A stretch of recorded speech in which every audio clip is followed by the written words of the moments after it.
Si vous avez beaucoup de texte à insérer dans votre document ou si tout simplement vous souhaitez aligner votre texte dans un bloc, vous allez pouvoir créer des paragraphes sous Illustrator CS6. Donc admettons par exemple que je souhaite dans un premier temps créer un texte dans un bloc. Il va me falloir sélectionner ici l'outil texte. Je clique alors dessus pour l'activer et je vais maintenant pouvoir par exemple décider d'aligner mon texte dans cet encadré. Donc, pour réaliser mon bloc, je me place à l'endroit où je souhaite que celui-ci commence, ici. Je clique, je maintiens mon clic enfoncé et je peux ainsi laisser glisser, comme ceci, afin de créer moi-même mon bloc de paragraphe. Donc, je relâche une fois que j'ai terminé.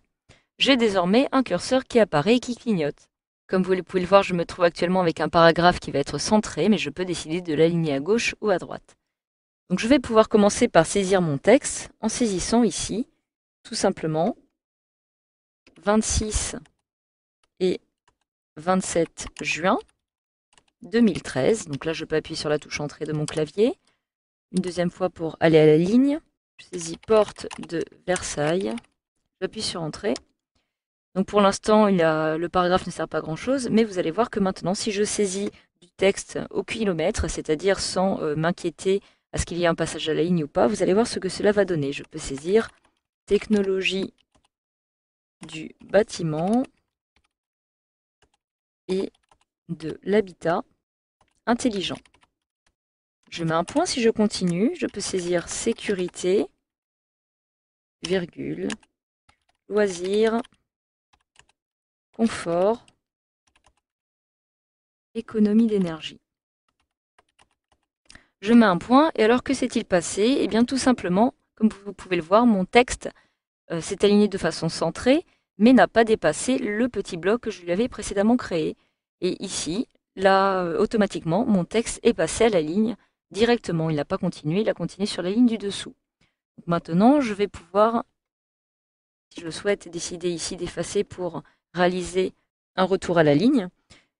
Et donc, c'est un outil que vous allez pouvoir utiliser très souvent. Donc, par la suite, vous pourrez remodifier votre texte de façon à l'adapter comme vous le souhaitez à votre paragraphe. Alors, vous pouvez à tout moment décider de le sélectionner avec la flèche noire, par exemple. Automatiquement, vous avez le texte qui apparaît ici sous forme d'encadré. Alors, pour cet encadré, vous allez retrouver ici, comme précédemment, les marques de chaînage qui vont apparaître ici avec ces petits carrés. Vous allez aussi avoir d'autres petits carrés qui vont correspondre cette fois-ci à des poignées qui vont vous permettre de modifier à tout moment les dimensions de votre paragraphe. Donc par exemple, vous allez pouvoir décider de l'augmenter comme ceci, de l'écarter un petit peu plus ici afin de l'étendre sur la droite. Et automatiquement, si maintenant je le réduis, je vais avoir mon texte qui, de la même façon, va s'adapter et va réaliser automatiquement les retours à la ligne. Donc je vais maintenant annuler toutes ces modifications en annulant les mises à l'échelle. Et je vais passer sur un autre document, puisque vous avez aussi la possibilité d'utiliser l'outil texte captif. Alors cet outil va se trouver ici.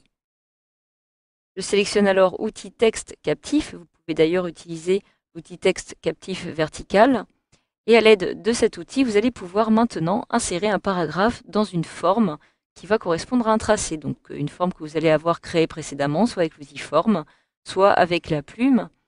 Vous allez par exemple dessiner.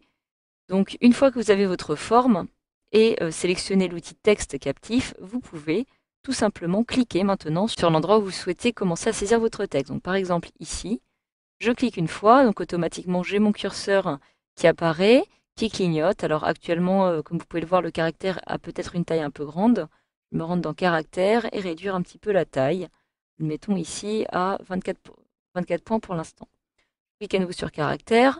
Alors je vais pouvoir saisir mon texte en saisissant ici, par exemple, Homotique est une société qui propose des dispositifs de système domotique. Alors automatiquement, au fur et à mesure que j'ai réalisé la saisie de mon texte, comme vous pouvez le voir, eh bien, celui-ci a été limité par les bords de mon tracé. Alors, vous allez pouvoir procéder de la même façon. que précédemment, plus je vais sectionner mon texte afin de l'augmenter, comme ceci, et plus celui-ci va s'adapter au bord de ce tracé. Donc je vais retourner à une valeur inférieure, admettons ici à 18 points. Je vais maintenant supprimer ce texte en appuyant sur Supr. Et vous avez aussi la possibilité de réaliser un copier-coller d'un autre texte qui va provenir d'ailleurs, par exemple de ce petit document. Je sélectionne le texte qui apparaît ici. Je réalise CTRL-C à l'aide de mon clavier. Quand je retourne dans Illustrator, je clique à nouveau sur le curseur qui clignote, CTRL-V, et mon texte est automatiquement inséré à l'intérieur. Donc de la même façon, celui-ci a respecté par exemple le retour à la ligne qui avait lieu ici. Donc de la même façon, vous pouvez utiliser ce procédé pour les blocs de paragraphes en réalisant un copier-coller. Donc voilà, grâce à cette formation, vous savez maintenant désormais comment saisir du texte à l'intérieur d'un bloc ou d'un tracé sous Illustrator CS6.